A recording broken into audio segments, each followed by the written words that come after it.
the first person in history to create a list of authoritative Christian scriptures, what we call a canon, was declared a heretic.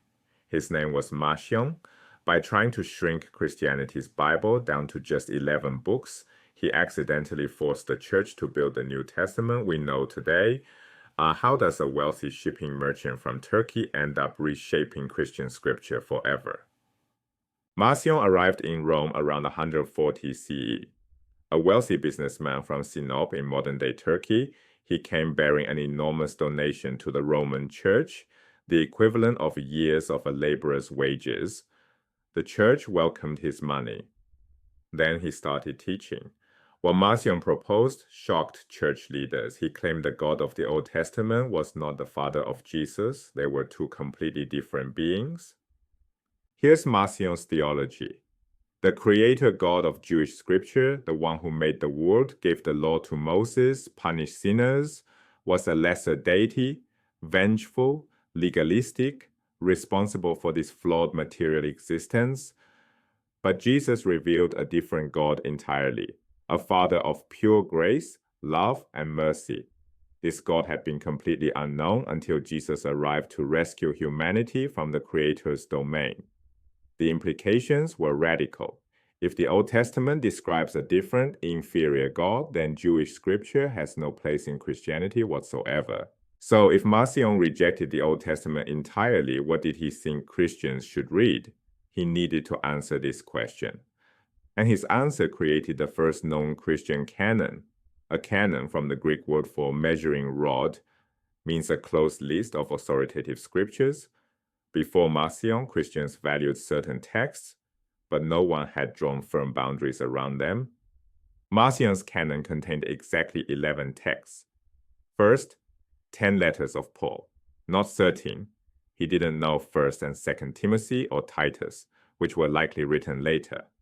For Marcion, only Paul truly understood Jesus' message of freedom from Jewish law. Second, one gospel, Luke. Why Luke specifically? Tradition held that Luke was Paul's traveling companion. This made Luke's gospel the authorized version of Paul's teaching. Paul-centered Christianity required a Paul-connected gospel. That's it. 10 letters and one gospel. The entire Christian Bible in Marcion's vision. But Marcion had a problem. Even Paul's letters and Luke's gospel contained passages affirming the Creator God as Jesus' Father. His solution: these were interpolations, later additions inserted into the original texts by Jewish-influenced apostles who corrupted Paul's message. Marcion published edited versions, claiming to restore what Paul and Luke actually wrote. He removed Luke's birth narrative because it connected Jesus too closely to Old Testament prophecy. When texts contradicted his theology, he didn't abandon his theology. He edited the text. The Roman Church responded decisively. Around 144 CE, they declared Marcion a heretic, someone whose teachings were officially rejected by church authorities. They returned his substantial donation. They expelled him from the community. They affirmed the Creator is God, Jewish scripture is Christian scripture. Israel's God is Jesus' Father. Marcion was wrong on every count. But then they faced an uncomfortable question. Marcion was gone. But his question remained: if his canon is wrong, what's the right canon? If Luke alone isn't enough, which other Gospels count? Matthew, Mark, John? What about the Gospel of Thomas or the Gospel of Peter? By what criteria do we decide? Before Marcion, churches used various texts without formal boundaries.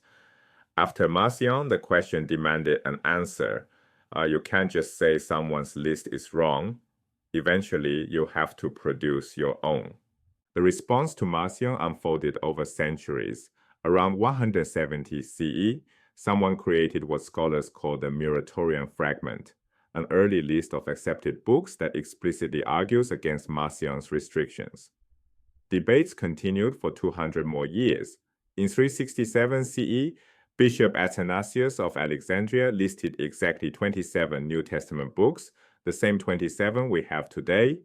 Church councils at Hippo and Carthage in the 390s affirmed similar lists. The New Testament canon crystallized partly because Marcion forced the question. Notice the irony. Marcion wanted to simplify Christianity. 11 books, clean theology, no messy Jewish heritage. Instead, he complicated everything. His challenge forced Christians to articulate why certain texts were authoritative. What made Matthew trustworthy but not Thomas? Why include Acts? What about Revelation, which some churches loved and others rejected? These debates continued for generations. The 27-book New Testament emerged not from a single decree, but from centuries of argument that Marcion's canon ignited. 3 misconceptions need clearing. First, Marcion didn't invent the idea of authoritative texts. Christians already valued certain writings. He was the first to create a closed list. Second, there was no official New Testament in 144 CE for Marcion to reject. Various churches used various texts. Third, Marcion wasn't trying to be difficult. He had a coherent theological system. He genuinely believed he was recovering authentic Christianity.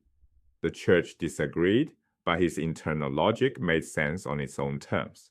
Marcion wanted to cut Christianity off from its Jewish roots. Instead, he bound them together more tightly than ever.